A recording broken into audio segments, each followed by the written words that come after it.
Manta. Ibig sabihin mo, yung... Hello mga supermom. Tapos na kami nagsimba. Naka-experience kami, nakaabot kami nung Cape ni Saint Peña, Francia.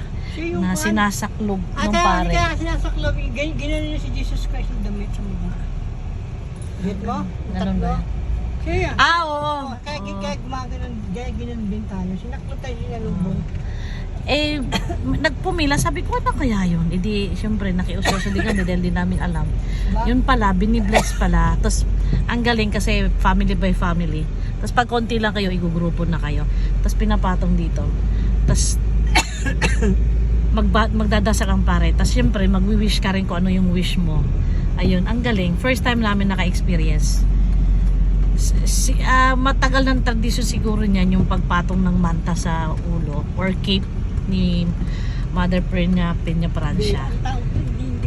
Manta ang narinig ko eh. Sabi ng pare kung sinong gusto magpabless sa manta ni Peña Francia. Manta, keep. Tagalog yung manta? Hindi, other words lang. Taklob! Bakit taklob pagkaraniwan? Hindi, Manta. Manta, parang mantel. Isa lang naman yun. Oh, ang galing. Naka-experience kami. Wala kayo kay Pepper. Kasama si Pepper nag-bless sa manta. Ayun, nakakatuwa lang guys kasi parang iba yung feeling nung ginanon sa ulo yung manta. Ano lang, nakaka-excite lang. First time. Okay guys, so it's Sunday and happy Sunday to everyone.